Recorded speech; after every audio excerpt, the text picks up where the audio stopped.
Hey guys, welcome back. Today I want to take a minute and show you, we're going to troubleshoot some pool heaters and show you whether or not you need a gas valve, control module, or something else. Take a look. Now, one thing that is common with every pool heater is it's going to have a gas valve. This is how the gas gets into the heater. It's going to have a safety system. This is the older style heaters had what we call a rollout sensor. And if the flame rolls out of the heater, rolls out the front instead of going up the top, it will trip this, which this is where your gas inlet is, so it's very important that it trips it. And this will shut the gas flow off, shut the heater down. So this is one of your safety switches. It's a common failure point, especially in these old green heaters, the Raypak. We have the other safety equipment. This is your thermostat that measures the heat of the water coming in. This is a pressure switch. This measures water flow, that we have constant flow going through the heater. It's a pressure switch because as the water flows through there, it creates pressure. And this is how they measure it. Basically, it's checking for flow. It wants to make sure there's water flow going through the heater before it will allow it to turn on. So if your heater's not even turning on at all, then you've got a problem with one of the safety devices. It's either the thermostat or the pressure switch. And they look different on every heater. This one does not have the rollout sensor, but it does have a pressure switch. So if there's no pressure, water pressure, the heater's not gonna like. So this is one of the first things we always check on these heaters. And here's another one. I'm just showing you several because they're all very similar. These are all about to go to the dump. This is an old Pentair Mini-Mac. This is your temperature probe. It determines whether or not the heater needs to turn on. So if the water is warmer than the setting, it won't turn on. If it's cooler, it will. So sometimes this can be your problem. This is your pressure switch. This is, if the heater will not do anything at all, this is the first thing we check because it determines that there's water flow through the system. If there's no flow, you get no heat. So we'll check that. These are your limit switches to make sure the water doesn't get too hot. So that's on the front end. So if the heater won't light at all, usually one of those devices is bad. If I had the newer heater, I could show you that. I'm going to show you a picture. This is a master temp heater. Also, Stay Right is the same. One looks like a black egg. The other one is a little white or tan colored box. And the safety switches on this one, you can see they're all around the manifold. On the corner, you got two on one side, one on the other. And these also are your safety switches that will prevent the heater from lighting. So, but like I said, on the Raypaks, 99% of the time, if you have an old green heater that won't light, this is going to be your first problem. Okay, so that's that. So if any one of these sensors are bad, the heater will shut off. Now, what I primarily want to talk about today is the gas valve. And on the gas valve, let me move over to this heater. It's a little easier to see. This is where the regulator, your gas pipe will be coming out of the ground, goes into the regulator. This regulates how much gas can go into the heater, and then it sends it in. The next step is the gas valve. Now this is kind of like the on-off switch for the heater. It turns on and off the flow of gas in. So we're gonna have a constant flow, a constant reservoir of gas on this side. This is our supply line, and it will stop right here on the front side of this valve. Now, when the valve turns on, it opens a gate and lets the gas flow through the heater. And we can check that with a meter. Normally, if the heater goes through the complete light cycle, the fan turns on, it blows, you hear it click, but you get no heat, then we have one of two problems. Either we have a bad igniter, that's this one here, and you can test it. If you'll grab the other end and put your voltmeter on that end of it, you can check for voltage to see if you're getting 120 volts. If you're not, then you probably have a bad module, and you can see the module here in this picture.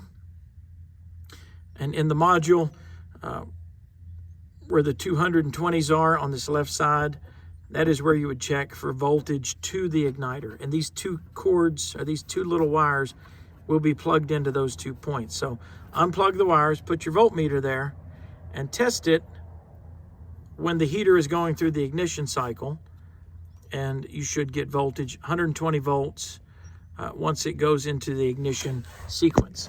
This is the module, the ignition control module, and it's what tells the heater when to start. And you can see the sequence. We have a pre-purge for 15 seconds. We have an inner purge for 15 seconds.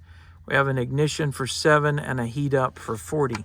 So what that means is the first 15 seconds, the fan is blowing. We're purging all of the old gas out of the heater. Then we have a 15-second pre-ignition. So now we're heating up our glow plug, which is here. This is getting hot. The fan is still running. We're pulling any air out, and we're preparing to suck in the gas. So once we go through that second 15-second cycle, now we're going to go through a 7-second ignition cycle. Now during that 7 seconds, with your meter plugged in, it should go from 0 up to your desired gas pressure. Your desired gas pressure. So we should see the needle move to the 10 to 13 range, and gas will begin to flow through this valve. That's the way it should work, and that will stay for 7 seconds. If it detects a flame, this is your flame sense rod. It's looking for a flame. If it detects a flame, it sends the signal back to the module through this flame sense, FS. If it determines, yes, there is a flame, it will go to the next step, which is 40 seconds of full ignition. So we're going to open this for 40 seconds.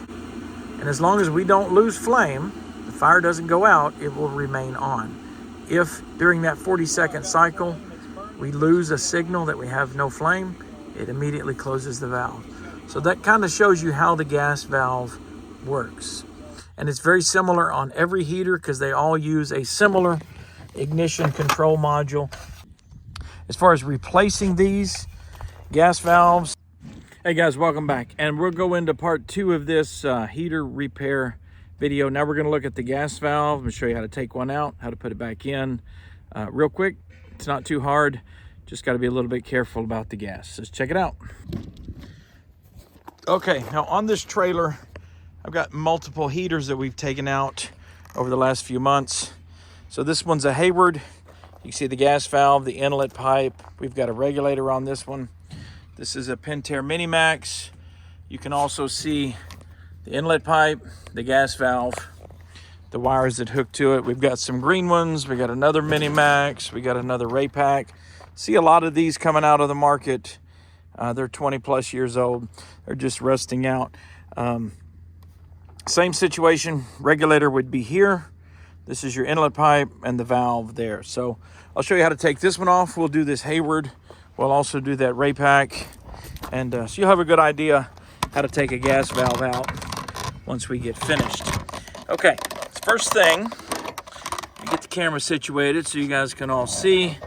Okay, if you don't know anything about these pipe wrenches, they're designed to grab a hold of a round pipe and hang on to it. So you just adjust it to the size you want and then put this on the regulator. You want to be careful you don't booger the threads and you don't mess this up. This is, it's got 2 smooth edges, so if you have a giant wrench you can put on there, but we're also going to do the pipe wrench. Put that on there and we'll twist that loose. So that will allow us to get the regulator out of the way. Now, wouldn't you know it? Even this one on the trailer, it's gonna bump into something. So this also comes loose. A little piece here. It's an adapter. Now we can use that to get it the rest of the way off. Okay. Regulator's off and out of the way. We don't want to lose this part. Just keep up with everything you take off. Now we need to remove the pipe going into here. Now this is the tricky part, and you want to be careful with this. Okay? When you grab a hold of this pipe to loosen it, it's also going to turn this valve and try to twist this pipe. So when we're taking this pipe out of the regulator, or out of the gas valve rather, this is squared off. On the edge of that valve, you can see it's square right here. That's where we're gonna put our pipe wrench, and that will hold the valve still so that we can take this pipe out. Once we get that one loose, then we'll hold this pipe with the pipe wrench and turn this one so we can loosen the valve. And usually we can get that out. It's gonna be kind of tight, but this is gonna want to bump on the back wall. Hopefully we can get it out. If not, we'll have to loosen these 4 screws on the corners, which will allow that to pull out a little bit. Let's give it a whirl. And this one is gonna hold the gas valve still so we don't twist that other pipe. And this one we're gonna grab it. Now these are gonna be pretty tight normally, so just make sure you have a good grip on it. And then we're gonna work those out.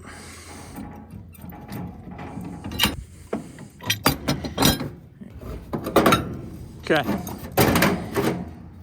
got that out. Now we need to get the valve loose. There are 2 screws here.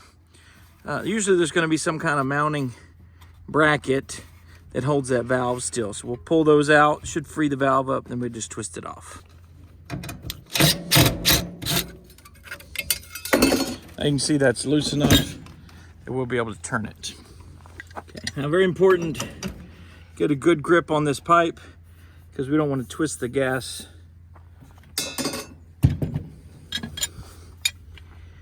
Okay, I am also gonna get these wires out of my way. It's a good idea to take a picture where these go. Sometimes they're labeled, not always, but take a picture of that and we'll get them out of our way.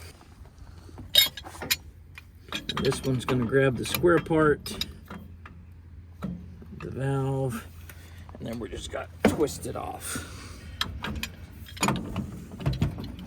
Good idea to use 2 pipe wrenches, get plenty of leverage, and they'll even grab it if you're at an odd angle, which I am here. I'm grabbing it on the corners, but it still works just fine.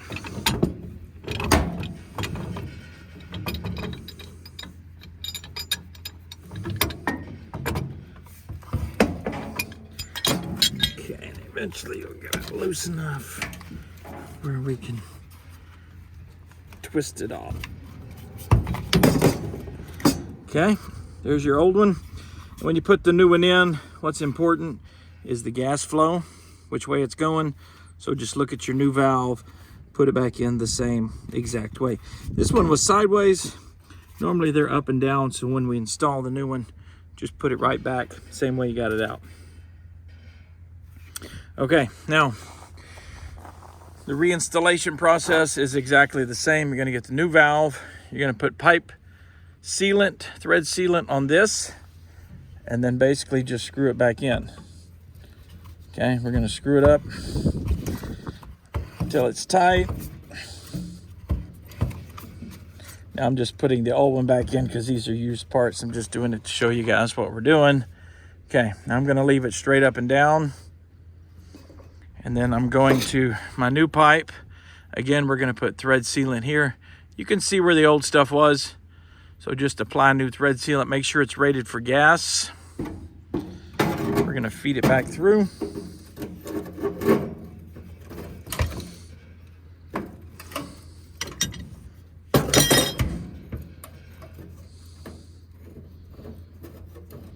Now, this is a very old heater, and you can see I broke it loose down here at the bottom. So if you're working on a Hayward heater, it's not gonna be enough room here. Go ahead and take these screws out. It'll allow this to be free. That way you're no chance of breaking it off. Just something to keep in mind. So we'll tighten this back up. Again, use your, now you see what I did there. I forgot to put the bracket back in place. But this would be, you put the bracket back in place and screw it to the wall. Okay, and then we're gonna put our wires back on. Remember, take a picture if you don't remember where they went. So we've got our wires reconnected. Okay, once our wires are connected, we've got the bracket on. We're gonna put the gas pipe in. Put your thread sealant on there. Anytime you make a new connection, clean it up good, put thread sealant on it, and then we'll put it back in. As you tighten it back up, make sure to put that second wrench here so you don't twist that valve off. So we'll put one here, and the second one will go right here, and we'll just tighten it up like that. Okay? So once those are tight, we're going to come back to the regulator. And again, you're just putting it back together the way you took it apart. Now we know that won't fit because it's going to bump into there, so we're going to put our thread sealant here.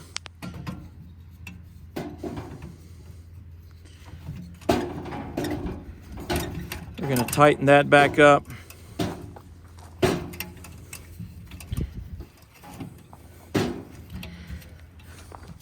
We're going to put the wrench on it. And when you put the wrench on it, be sure you're holding the one on the inside. Then you tighten that up.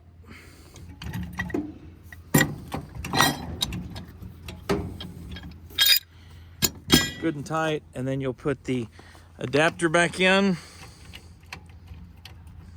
And that is, I believe that's reverse thread. Yes, it is. So put that back in, and then our gas supply will reconnect right there. Now there is no lube required on that connection because it is flared and it goes into the copper tube.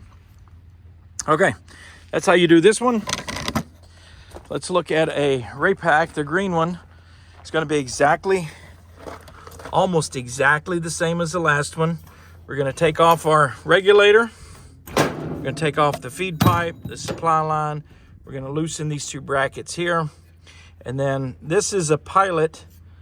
This goes to the pilot, which is down. I'll take you down there where you can see it. That's the pilot assembly. On these old green ones, we're going to disconnect it right here. Then you have 3 wires. One's a common, one's the pilot valve, one's the main valve. Loosen all 3 of those, take a picture of it so you know which order they go back is always smart. So we know this is red, yellow, purple. So we'll make sure we put them back in that order. You can also get a piece of tape, put tape on it. Tape goes to PV, this goes to MPV, this goes to MV. That's your 3 lines.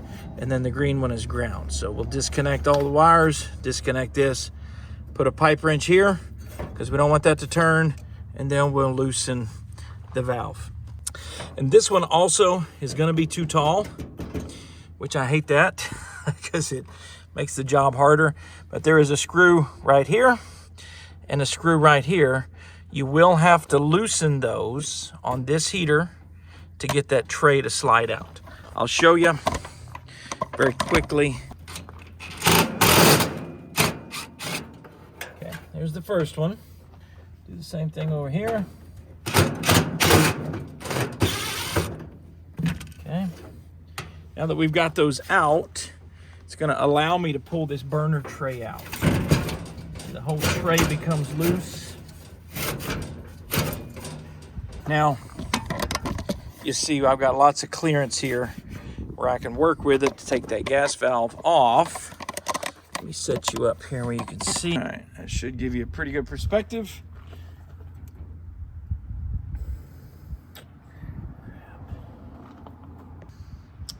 Okay, so now we've got the tray out where we can get to it. We've got to release the gas valve. This is a flare nut wrench. It's designed to go over when we've got a piece of tubing. Let me show you a little closer up. So this is the wrench. It's slotted, allows room for the pipe. And we just put it on there. Very easy to get loose that way. And this is not normally very tight. So once we get it loose, we can use our regular wrench. Sometimes it's easier.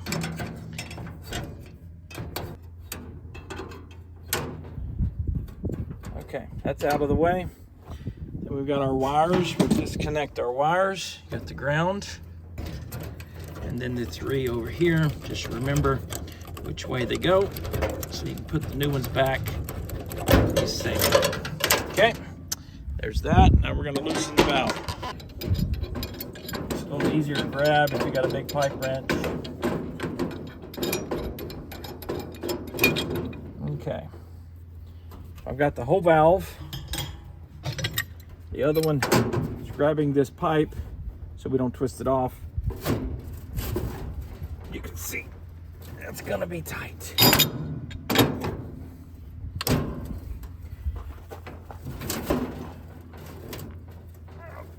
So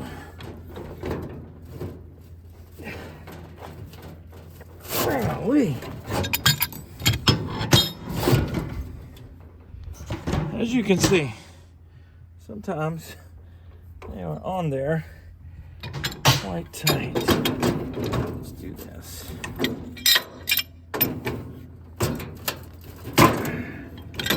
Now let's go back.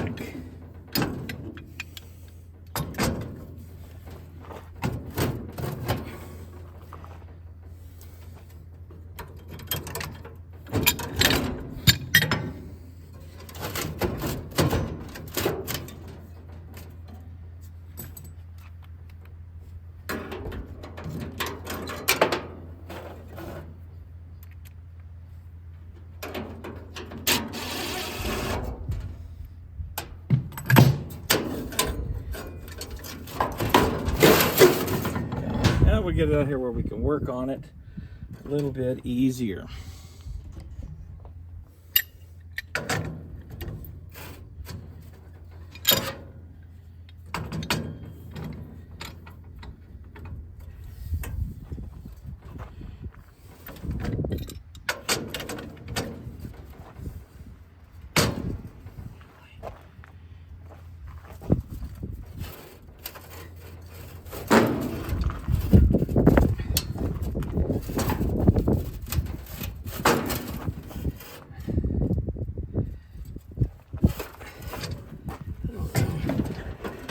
Never had one that difficult.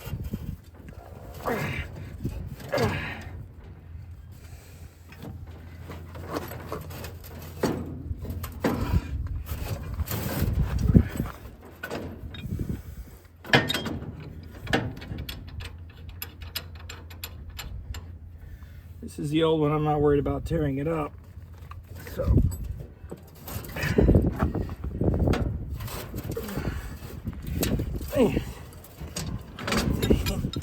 is brutal.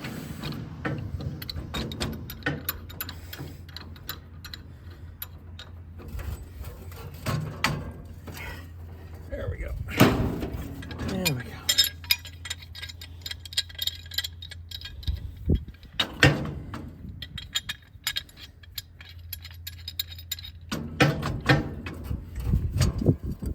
There it is. Now we're there. Okay, and that's how you do that one. That one comes right off. Here's your old valve. Now you're ready to put the new one on. You're going to do it just reverse. You start with thread sealer here. We'll put the new valve on.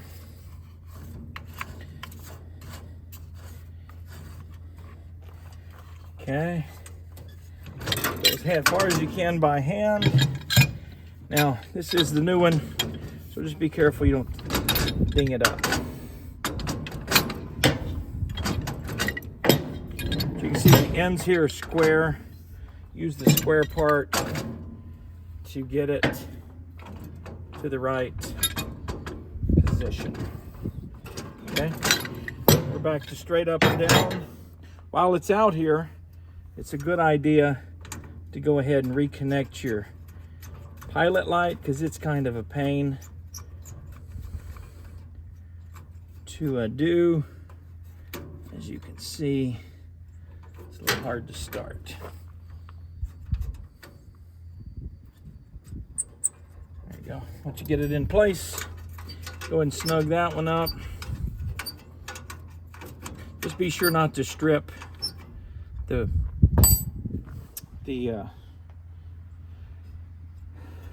don't use pliers, because you'll round off that head of that nut. We'll push that back in. There it goes. we'll connect our wires back the way they were. Okay, we're gonna have to slide this back in.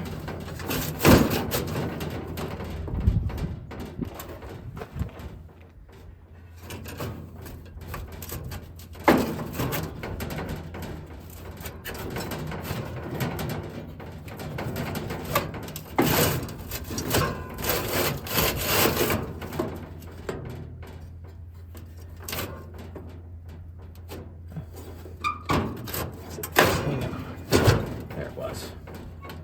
Okay, we're back in place. Go ahead and put these two screws back in place.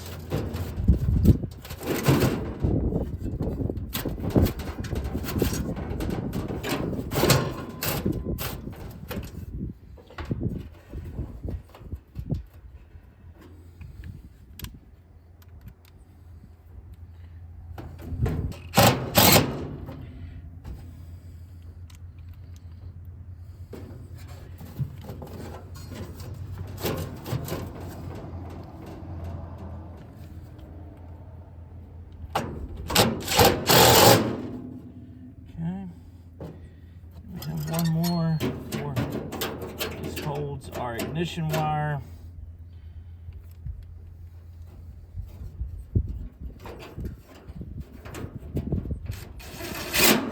Okay. Now we're ready for our gas.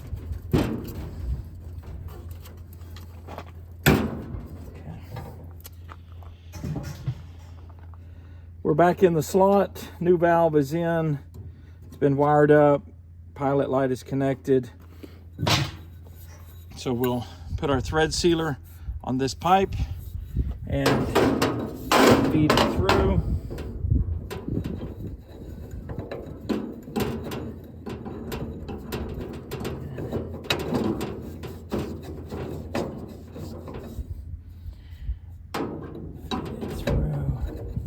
There we go. Okay. We'll put our wrenches on it. We want to hold this gas valve still. It's squared off on that end, and tighten it up here. Once that's finished, we'll put the regulator back on the other side, which is going to look something like this one. Put the regulator back on, tie it back into the main gas line, and you are good to go. But that's how you replace a gas valve. Okay, so that's basically how you change a gas valve on these older heaters. Almost every brand is exactly the same. That valve is easy to get to. It's right inside the front panel. You guys know the drill. If you liked what you saw, hit the subscribe button. Even give it a thumbs up. That helps the YouTube algorithm. And I do thank you for watching, and if I'm lucky, I'll see you in the next one.